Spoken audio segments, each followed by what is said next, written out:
No more rehearsing and nursing a part. We know every card by heart. Overture, curtain lights. This is it. We'll hit the heights. And oh, what heights we'll hit.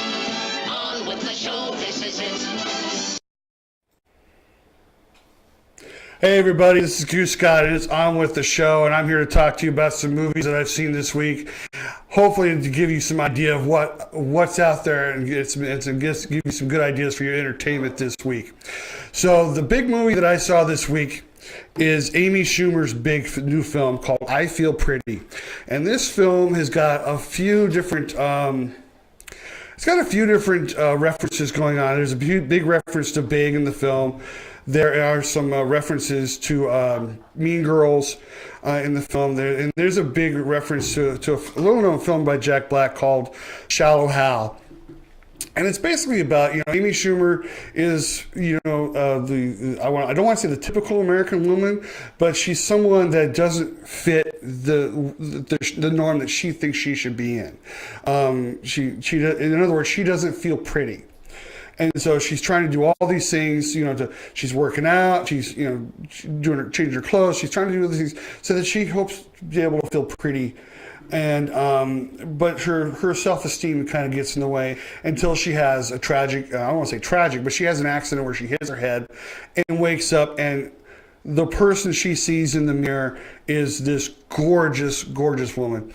Now, I really love this film. I thought this film was so honest, was so true to things going on today that we have going on in our society, like body shaming, which is something I can't stand. I cannot stand body shaming.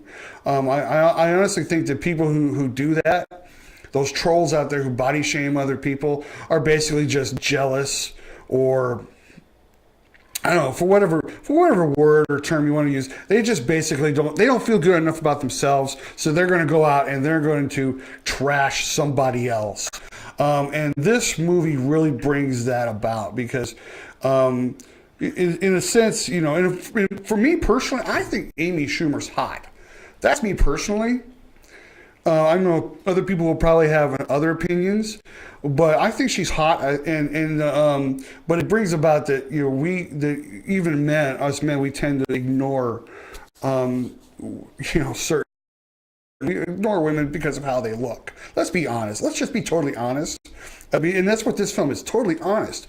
But this movie was hysterically funny, and and Amy Schumer really brings out this character in this film. And so, as I pause for a minute because I have all these ideas running through my head. But one of the things I really found interesting, and there was a great director's decision not to have us see through her eyes. In other words, we never saw her point of view.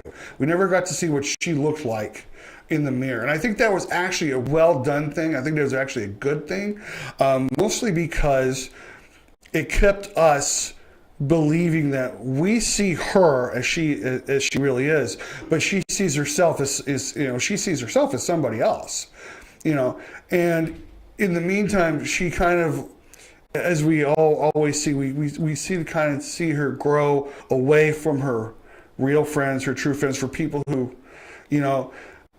and kind of garner towards those who are kind of as vain and selfish as, as those, as some people are when they are beautiful, when they are basically working on their looks. This was a very good film. I mean, A all the way. And I really highly recommend, especially if you have young girls. I mean, I'm going to take my daughter to see this film because I think this is a really good film for people to see, especially, like I said, at a time when we're out, body shaming other people because we don't appreciate about how we look. I think that's does us a great disservice to do that to others. And I think that this movie theme is really good. It's really great. It really tugs at your heart.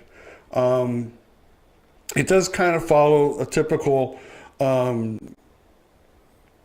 let's say, through line. You definitely, but you don't see what's really coming. In other words, you're like, okay, I can see where this is going, but it's not at a point where you feel like you're anticipating it. This is a really good film, and I really, really encourage you to go spend your money and see this. I think it's probably what Amy Schumer's best, and I'm looking forward to where she goes from here with this film. Moving right along, well, I went to go to my latest Redbox, and one of the movies that we got was The Greatest Showman. Now, this movie was something my daughter really, really wanted to see. And what I didn't know, and I knew the movie was about P.T. Barnum. What I didn't know, and maybe it's just something I missed when I saw the trailers, but what I did not realize was that this was a musical. Yeah, this was a musical, and even though this is a period, kind of a period piece, they do have period clothing. The music is modern, and the dancing is modern. The music is fantastic. In fact, I believe the song "This Is Me" was nominated for an Oscar for Best Original Picture, Best Original Song. My producer's over there laughing at me. Best Original Song. And it has just the right cast in this, too. Hugh Jackman, who basically grew up in musical theater, whose last big performance was Les Miserables, like this, was just the right person to put in as P.T. Barnum. And it also stars Zac Efron and Zendaya, and they have an interesting, they're basically the love line. I want to say the love line in this. Michelle Williams is in this picture, and it is very well done. And I think the biggest difference, because this is not the kind of musical that some of us have seen before. I mean, I know we've seen Phantom of the Opera, we've seen Les Miserables, where they sing throughout the entire film. They don't do that here. This is more like, I want to say like a Broadway show. I can also compare it to like a Disney, where you have some great acting and you have some great music in this film, and the cinematography is just fabulous. I mean, the camera work in this was just brilliant. I can't say enough about this. I think that one of the reasons why it didn't go as well or play as well at the box office was because, well, it was released on December 20th, right near Christmas time, when a lot of films are being released to get those dollars. Here's some interesting facts, though, because one of the things that I really enjoy is seeing the extra features on discs, and I've got a chance to see the extra features for this. And one of the things that I did not know, and here's something that not a lot of people understand about movie making, is that a movie can either be made in a week or it can be made in 10 years. Now, the concept for this film was when Hugh Jackman was hosting the Oscars back in 2009, the director of the film saw him as being P.T. Barnum and thought, well, let's put together a musical based on the life of P.T. Barnum and have Hugh Jackman in it. That was back in 2009, and they released the film in December of 2017. So you have a film that took well over 8 years. 8 years? 8 years? Is about right? Yeah. And they were doing the script, they were getting the writing, they were getting all the actors together, they were doing the choreography and the music, and they didn't even get the green light until 7 years into the project. Which means they had prepared for this film for 7 years, and the studio hadn't even greenlit it yet. And that takes a lot of great faith in the magic of what they were putting together. So I truly believe that this is a really good family film that you should sit down and watch. The music is fabulous. Like I said, the music's fabulous. The costumes, the dancing, and this also has a great thing because P.T. Barnum started out when he was doing his circus, was putting up circus oddities, basically like the tall man, the short man, the bearded lady, the wolf boy, and in our society now, where inclusion is either a hit or a miss, there's definitely a theme here where where P.T. Barnum brought these people together that were laughed at, made fun of, and and I think they truly felt, believed that they could, that this was basically a family to them. When others laughed at them, P.T. Barnum put them out and said that they were beautiful people. And I think that talks of that we could actually, again, that's something that we could probably also look at in our society here. I know I'm being a little preachy today, but there are certain issues that are dear to my heart, and I think that these are the kind of films that we need to watch and support, and basically, just and make. I think we need to make more films like this. It looks like I'm about ready to go to my break. When we come back, I'm going to talk to you about Molly's Game. That was another film that I saw I got from the Red Box, and a new film opened today on Netflix on 420. By the way, happy 420 for all of my Mary Jane smokers out there. I hope you have a good time. But on Mary Jane Day, a new Netflix film opened called Dude. I will talk to you about that on the other side of this break. Back right after this.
I choose Patriot Bail Bonds.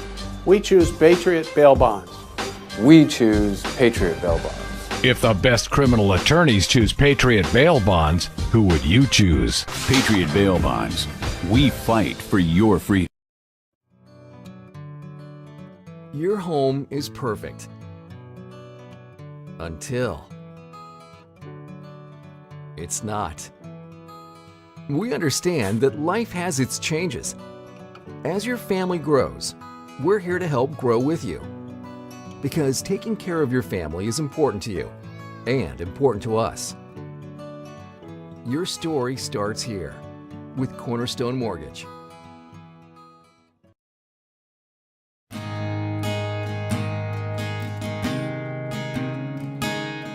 At the time you were arrested, you were served with a DS-367 temporary driver's license. It's good for 30 days, but if you don't act within 10 days, at the end of those 30 days, your license will be suspended.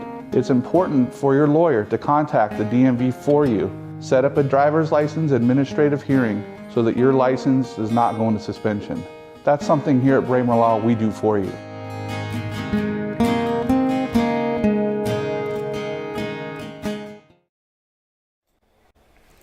Hey, welcome back to On With The Show. I'm Goose Scott, your host.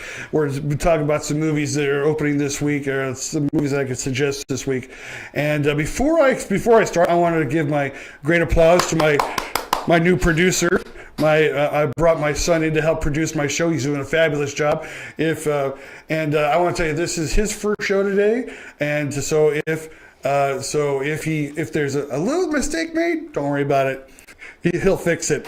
I know he will. He's great. He does a great job. Anyway, before I left for the commercial, I was talking to you about this, another movie I got from the Red Box called Molly's Game. Now, Molly's Game was a movie that was recommended to me by my friend Kelly Gladden. She kept talking about how great it was. Stars Jessica Chastain and Idris Elba. it's based on a book, which is based on a true story on Molly Bloom. Molly Bloom used to be an Olympic skier who had a tragic accident and found herself kind of adrift for a little bit until she got a job and ended up becoming. In the end, she ended up owning the biggest poker game in the United States, and she made a lot of money doing it. Unfortunately, she got in a lot of trouble doing it. But the movie is really well crafted. It's well done. It's well told. There is some. The majority of it is, I won't say the majority of it, a good portion of it, maybe about half of it, is done in voiceover. But I believe that it kind of like, how do I explain this? With voiceover, there's a hit and a miss. It's either really, really good, it really adds to the movie, or it becomes a distraction to the movie. Here it added to the movie because it felt like that she was reading excerpts from her book.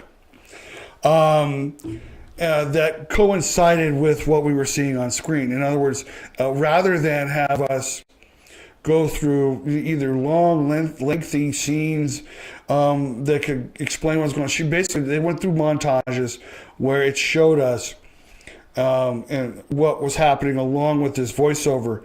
And I think it was really well done. This was a time when it was really well done. Aaron Sorkin of the network, of the Social Network fame, he writes and directs this, and it's just a really well done film, and it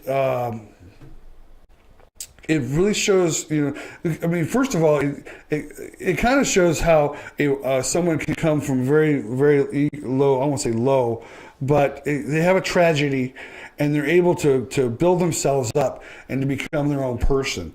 I think that Molly Bloom was able to show that and to prove to everybody that she just did not need to be, she didn't need to follow the norm of what happens in our society. That you have to go out and get a good job, and well, you do have to go out and get a good job. We need people who are out working, but she was able to find a way to become successful without having to bend to anybody, I guess you could say. Well shot, well directed, well acted, great cast. I highly recommend this film. I do, however, this is a film that I think would be more suited for high schoolers and on up. There's a lot of drug abuse in this film, so I think that younger viewers should be kind of avoided of this film. Moving right along, let's go to Netflix's new film that opened today called Dude. Yeah, it's called Dude, and it's kind of hard for me to how do I explain this? The movie is basically, it has 4 main characters that are all girls. They're all high school girls. It stars starring Lucy Hale of Pretty Little Liars and Catherine Prescott, and they play. It is basically the movie's based mostly at the last 2 weeks of their high school years, going into prom and then to graduation. There are a lot of problems with this film. Number one is that it basically has no plot whatsoever. There's no plot. There's no story. These 4 characters basically just meander through the film, going through their regular, I want to say like their regular days, but even then I couldn't figure out what their regular days were, because most of the time that they were basically, and again, this opened on 420. There was a lot of pot used in this film. There was a lot of pot smoking, a lot of Mary Jane smoked in this film, sex. And it's just, and for some reason, I got the feeling that it was trying to be like Fast Times at Ridgemont High, which, I mean, is a classic film of the 80s. It's kind of the same thing. It basically talks about the last year of high school for these high schoolers. However, the interesting thing about that film was Fast Times at Ridgemont High. You had storylines going through this film. not in Dude. Dude just kind of like goes all over the place. It has scenes that don't belong in the film. In other words, it basically has scenes that basically kind of drag the film down. It starts off with a huge tragedy that's basically almost never, well, no, I won't say never, but it's basically hardly brought up toward the end in any other part of the film. I mean, they have a couple times where they talk about it, and a couple times where they bring it up, but I kept waiting to find out. I kept waiting to say, what is this movie about? You know, and after a while, I began to sit there and go, how much longer is how much longer is left in this film? Because I mean, the one thing that you don't want to do with a movie is you don't want to make it so boring that people fall asleep.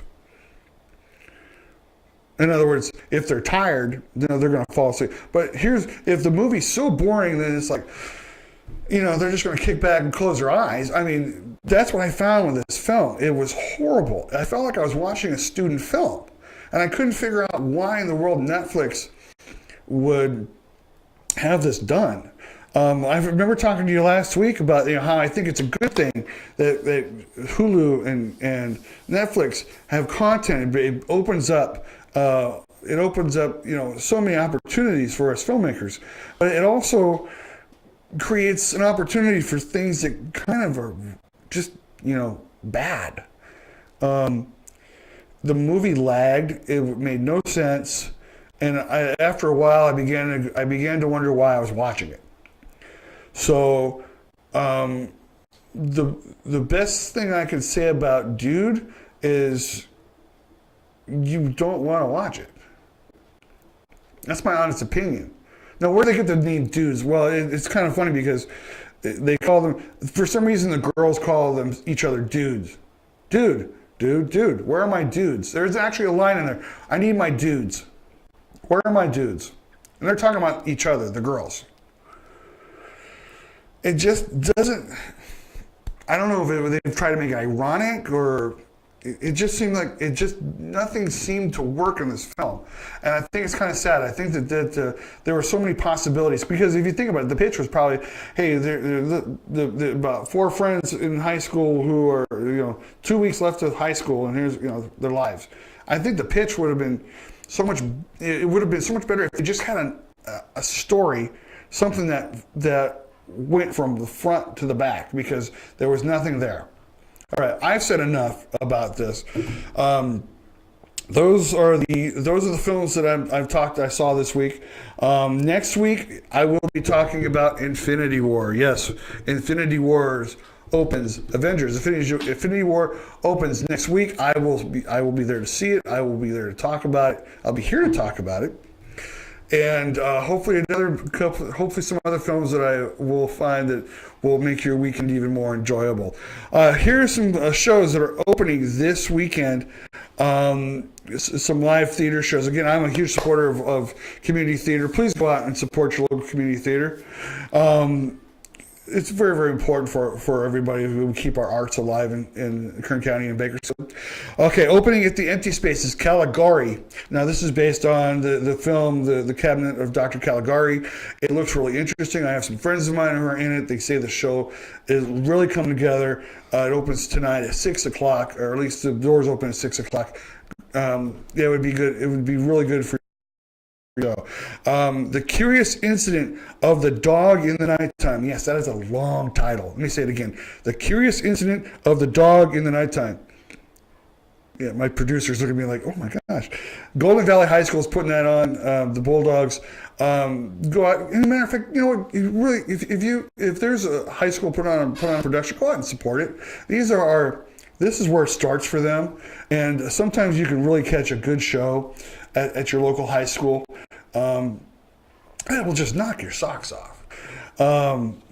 My friends over at Bakersfield College, they're putting on Suburbia. Again, there's a great program there. My friend and mentor Kim Chin is a professor there. I don't know if she's the one directing this. I apologize if she is, if she isn't. But they're putting on Suburbia. That looks like it's going to be really good. And then Independence High School is putting on It's The Little Mermaid. Yes, that ought to be an interesting show. I saw The Little Mermaid a couple years ago when with NOR put it on. It looks really fabulous. I'm really hoping to get out to Independence High School to check this film out, this show out, this theater show. So go out and support your local high school theater and your local community theater. It's very important. Like I said, let's keep the arts alive here in Kern County or wherever you're at. Keep them alive wherever you're at. Before we go, there's some other things I need to plug. My producer's telling me it's about time to wrap up the show. This is Autism Awareness Month, and so my friend Denise Gary has been promoting Cones with a Cop over at Freddy's Frozen Custard off there on Callaway Drive. Go out and bring your loved ones out and help support Autism Awareness Month and meet some of our local police officers and sheriffs. And this is a really good family event and a really good organization to support. We are having our town hall uncensored, and what we are having is we're having all the candidates for here in Kern County and in Bakersfield to come out and debate. This is being put on by the young Democrats and the young Republicans of Bakersfield. I believe it's Bakersfield, Kern County. Again, my friend Denise Gary is going to be there. My friend Inga Barks is going to be there. My friend Nikki Jackass is going to be there. I will be there. There's free food. I think my producer just smiled because it's free food. But this is a great opportunity for us to meet the candidates and for us to ask some questions of them. This is not a gotcha debate. This is something that they've set up so that it's something that it's safe for everybody involved, the candidates included. The interesting part is as I have been looking through the list in the last couple of days, there are some notable names that are missing that have not confirmed to come. Mike Maggart, Zach Scrivener, and Vince Vaughn, where are you? Are you scared? Are you afraid to come out and debate your opponent in front of these young people and tell them why we should support you for your positions? Mike Maggart and Zach Scrivener and Vince Vaughn, you think you have it all already wrapped up? You don't need to. I've already got this wrapped up. I don't need to debate anybody. I've already won. Well, you know what? Your arrogance will come and bite you in the ass. All right? I suggest because you know what? Your opponents will be there, and they'll be more than happy to talk to your delegates, to your voters, about what they can do to help Kern County and the state of California. That's my little piece there. But again, next week here at the Bakersfield Music Hall of Fame, here at Kerncast, we are having again our Town Hall Uncensored. Come right out and meet some of the people that not only put this show together, put these boats together, but let's talk to them and support our candidates for our local offices and state offices. Lastly, Tainted Love. It's Tainted Love. Can you see that, Mr. Producer?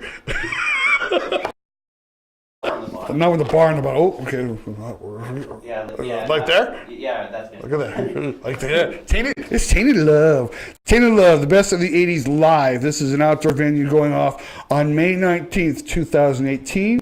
Doors are open at 6 p.m. The show is at 8. It is at the home of Dennis and Heidi Subaru, 11917 Ash Road here in Bakersfield, and is benefiting the Mendaburo Magic Foundation. This is a foundation that helps kids and their families of cancer. Kids have cancer in their families. And again, another thing that's very, very close to my heart. I think this is something we should all support. For more information or for tickets, call Dennis Subaru at 661-747-4132. That is 661-747-4132, or go to www.taintedlove.com. I know, Tainted Love. I like saying that. I love saying that. General admission tickets are $50. VIP admission is $150. Again, let's go out and let's support these charities. Okay, let's put this show to bed. I am Goose Scott. This is On With The Show. Thank you for watching. I will see you next week, and go out and catch a show.